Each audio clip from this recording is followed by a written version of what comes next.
السلام عليكم ورحمة الله وبركاته. اللهم صل وسلم وبارك على سيدنا محمد وعلى آله وصحبه أجمعين. النهاردة عامل معاكم السمك المقلي بلون ذهبي وزي المطاعم بالظبط، يبقى مقرمش معاكي. وازاي تعرفي السمكة الصبحة ان انتي النعنوش بتاعها زي ما انتوا شايفين كده لازم يكون احمر. لو غامقة يبقى السمكة دي بقيت عند بتاع السمك. هنا كده انا بقطع الزعانف معاكم وبشيل الحتة اللي هي عند الراس كمان. وبقطع الدلس حته صغيره منه. هنا كده انا بعلم البنات الصغيرين اللي زي بنتي كده، انا بنتي بتبقى واقفه جنب مني بتتعلم مني، عشان المره الجايه ان شاء الله اخليها هي اللي تعملها لكم واصورها باذن الله. هي كانت مساعداني معايا في الفيديو ده لان انا كنت تعبانه، وكان الحمد لله كنت تعبانه شويه في رمضان كده، وهي كانت واقفه معايا. والسمك ده انا كنت هشويه، فانا عشان ولادي مش بيحبوا المشوي قوي فانا قليته هو صغير شويه. السمكه دي لو كبيره شويه انت بتقطعيها برضك بتشرحيها عشان تتبليها. هنا كده انا بنضف البطن معاكم اهوت وبنضف النغنوش وبعد كده بحطهم كلهم في بسكيه واحده وبنضفها. ممكن انضفها بايدي وممكن انضفها بالفرشه، انا بوريكم ان ممكن تنضفها بايدك زي ما انتم شايفين اهيت. وممكن من عند السلسله بتاعه الظهر لحد ما نطفت اهيت، وبعد كده بقى بحطها في البستكيه على جنب. وممكن نضفها بالفرشه عشان لو اللي لسه بيتعلم برضك. الفرشه اللي هي التلات فرش دي بتبقى عند الادوات، حاجات اللي هي الادوات البلاستيك وكده، محلات ادوات البلاستيك. وموجوده ممكن تبقى فرشه اسنان برضك بس تبقى جديده طبعا متبقاش استعملتيها قبل كده. هنا كده انا هعمل معاكم التتبيله. ده التوم اللي انا كنت عاملاه معاكم قبل كده اللي هو التوم الاخضر، عليه الفلفل الاحمر عليه الفلفل الاخضر. وهنا حطيت شويه فلفل احمر زياده كمان، وحطيت معلقتين كزبره، معلقتين من معلقه الشاي، ومعلقتين كمون، ومعلقه بهارات سمك، وحوالي 4 ليمونات او 5 زي ما انتوا عاوزين. تبع يعني ما انتوا بتحبوا الليمون كتير ولا لا. انا بحب الليمون في السمك كتير والكزبره والكمون. فهنا كده انا هتبل السمك معاكم. طبعا انا كنت غسلاه ومصفياه في مصفى، وبعد كده بتبله. اتبله احط اللي بتبله في بستكيه تانية، بوله تانية. لو لسه معايا لحد دلوقتي ما تنسونيش بلايك واشتراك وتفعيل الجرس، فضلا وليس امر. انا كنت عامله معاكم قبل كده السنجاري برضك.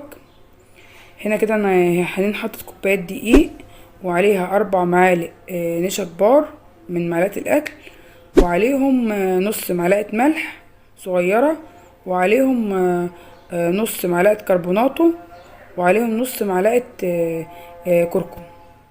ونقلبهم كويس مع بعض. بعد كده اتبل بيهم السمك. هنا كده انا بتبل السمك واحطه في طبق على قد مثلا الطاسه مثلا هتاخد مني 4 5 بتبلهم. بحط السمك اللي انا تبلته في طبق.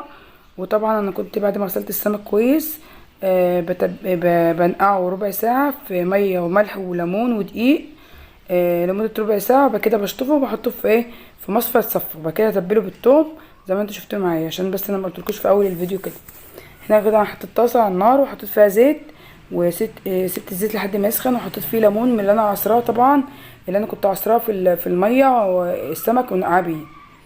هنا كده انا بحط السمك، بحط السمكه الظهر بتاع السمكه يبقى على حرف الطاسه، بلاش البطن على حرف الطاسه عشان السمكه ما تتحرقش منك. حتى لما باجي اقلبها زي ما انتم شايفين اهيت لازم ما تقلبها، ما كنت اتحمرت على الوش الاولاني وبقت لونها ذهبي.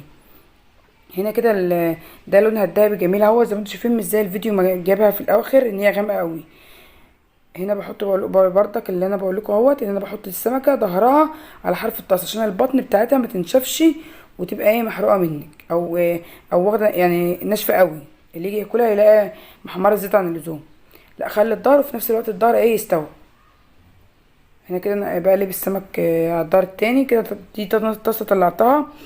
هنا كده انا جبت الطبق التقديم وحطيت فيه بقدونس متقطع، وطبعا مغسول ومتقطع وناشف ومتصفى في مصفى عشان ما يطرش السمكه، لازم يكون ناشف كويس قوي. وحطيته في تحت السمك. وبعد كده هحط السمك ارص عليه. هنا كده الليمونتين قشرتين الليمون اللي انا كنت حطاهم فاتحمروا وبقوا يعني غامقين، فقمت شايلاهم وحاطه غيرهم. الليمون ده بيعمل على ان ريحه السمك ما بيبقاش ما بيبقاش في ريحه سمك في البيت. وفي نفس الوقت بيخلي ريحه الشقه ما تبقاش زفره. هنا كده بعد ما خلصت 3 طاسه انا حطيت رشه فانيليا في الطاسه. لو ما عندكيش فانيليا ممكن قشر برتقال، قشر استفندي تحطيها بعد ما ما الزيت تطفى عليه. كده هيخلي ريحه الفانيليا مع الزيت بتخلي ريحه الشقه حلوه، او البرتقال برضك او الاستفندي. هنا كده انا حطيت هنا كده هعمل معاكم الرز. طبعا انا كنت عامله الرز ده وانا بقلي في السمك، بس عشان انا حبيت اجيبه هو لوحده في اخر الفيديو. هنا كده حطيت كميه زيت حلوه. طبعا بعمل زيت رز السمك بزيت بس. هنا كده حطيت 3 بصلات كبار متقطعين مكعبات صغيره، وحطيت عليهم ملح عشان ينزلوا الماء بتاعتهم يقوموا يتحمروا كويس. هنا انا بحط بصل كتير عشان ما بحبش احرق البصل قوي، يعني البصل هنا متحمره شويه، لا هي مش متحمره قوي، هي لونها حلو، لونها دابي. وحطيت طبعا معلقه كمون صغيره. وطبعا انا كنت حاطه الملح معاكم في اول الفيديو، معلقتين ملح صغيرين. هنا كده بعد ما الرز اتشرب الميه بتاعته حطيت قلبته، وبعد كده وطيت عليه النار، بقلبه بظهر المعلقه، وبعد كده بحطه على نار هاديه خالص شمعة. وهنا كده بوريكم ان الرز بعد ما خلص اهو مفرفر وجميل. حنين اللي كانت محمره البصل وهي اللي عامله الرز يا دوبك، بس انا شفت وراها الميه، حطيت لها شويه ميه صغيرين عشان الرز ما يبقاش ناقص ميته. هنا كده جبت الطبق على شكل قلب، وحطيته في الطبق التاني وقلبته عشان يبقى شكل حلو في التقديم. عملت على قدنا 4 اطباق. هنا الرز زي ما انتم شايفين مفرفر وجميل اهوت، سخن سخن ولسه بيطلع الدخان اهوت مولع ومفرفر جدا. انا بحاول اوريهولكم قدام الكاميرا شويه. هنا وبقلبه بردك في الطبق. هنا زي ما انتم شايفين السمك انا طلعته وحطيت عليه رشه بقدونس كمان من على الوش عشان يبقى شكله حلو في التقديم، لان العين بتاكل قبل البق. كنت عامله مع السمك كمان سلطه، طماطم وفلفل وخيار وجزر وطماطم. بقى انا بقطع البصل قطع صغيره، وبحط عليه سماق، واحط عليه شويه ملح، واسيبهم يتبلوا شويه، وبعد كده احطهم على السلطه ساعه الاكل، وعليهم خل تفاح، وعليهم شويه زيت زيتون. السلطه دي بتساعد على التخسيس، طبعا السمك المقلي بيبقى فيه زيوت، فالسلطه ديت بتعتبر بتنزل الدهون، وبتنزل دهون البطن بالذات، لان هي معموله فيها زيت زيتون مع سماق مع خل تفاح. بتبقى جميله جدا وطعمها حلو كمان مع الاكل. لو لسه معايا لحد دلوقتي ما تنسيش بلايك واشتراك وتفعيل الجرس فضلا وليس امرا. وهسيب لكم في صندوق الوصف وفي اخر الفيديو في السمك السنجاري اللي انا كنت عاملاه البوري، والسمك السمك المكاريل، والسمك البوري سنجاري، وعاملاه المكاريل السنجاري، وكنت عامله البسارية بطريقه جميله جدا.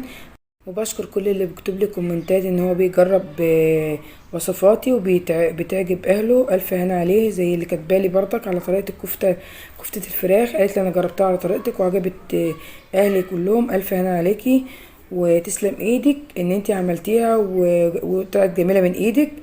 والسلام عليكم ورحمه الله وبركاته.